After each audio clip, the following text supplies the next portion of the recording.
Hello hi all எல்லாத்துக்கும் வணக்கம். Evening time பார்த்திங்கன்னா எவ்வளோ சூப்பராக இருக்குன்னு பாருங்களேன். நல்ல மலைத்தொடர், சுற்றியுமே மலை. எங்கள் வீட்டு சைடெல்லாம் வரவங்களே எங்கள் வீட்டில் தங்கணுன்னே நினைப்பாங்க. இந்த இயற்கையை ரசிச்சுட்டு அப்படியே இருக்கிறதுக்கு ரொம்ப சூப்பராக இருக்கும் மக்களே. இங்கே பாருங்களேன், மேலே அந்த மலை மேலெலாம் ஃபஸ்ட்டு யானை எல்லாம் உட்காந்துருக்கும். 4-5 யானை உட்காந்துரும். அப்புறம் ஓடிட்டு வருங்க, நடந்து வந்துட்டுருக்கோங்க.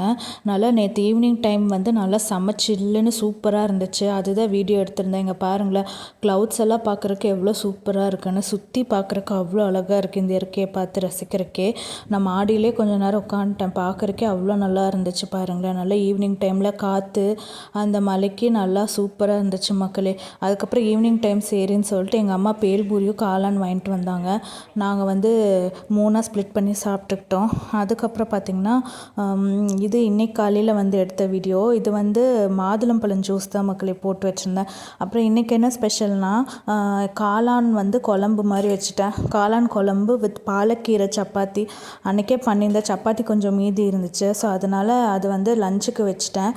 காலையில் வந்து தோசை ஊற்றி அந்த குருமா காளான் குழம்புக்கு வந்து நல்லா இருந்துச்சு. அது சாப்பிட்டுக்கிட்டேன். அதுக்கப்புறம் காயெல்லாம் எடுத்து வச்சுருக்கேன் பாருங்கள்.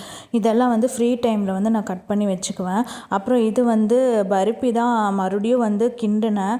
அதுதான் ஆனாலும் அப்போவும் சரியாக வரல மக்களே. இங்கே பாருங்கள், எல்லாம் எடுத்து நீட்டாக கட் பண்ணி ஸ்டோர் பண்ணி வச்சாச்சு. ஒரு பாதி வந்து எங்கள் அம்மாவுக்கு கொடுத்துருவேன். அப்புறம் பார்த்திங்கன்னா முட்டைக்கோஸ் பாதி நான் எடுத்துகிட்டு பாதி அம்மாவுக்கு கொடுத்துட்டேன். அதுக்கப்புறம் இந்த பருப்பி பார்த்திங்கன்னா பயங்கரமாக சொதப்பிடுச்சு.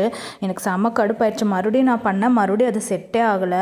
அது வந்து வரவே மாட்டேங்குது மக்களே. அப்படியே தான் இருக்குங்க பாருங்கள், உடஞ்சி தான் வருது. சரியாக செட் ஆகலை. இன்னும் ஒரு 4-5 மணி நேரம் விட்டு பார்ப்போம் எப்படி வருது.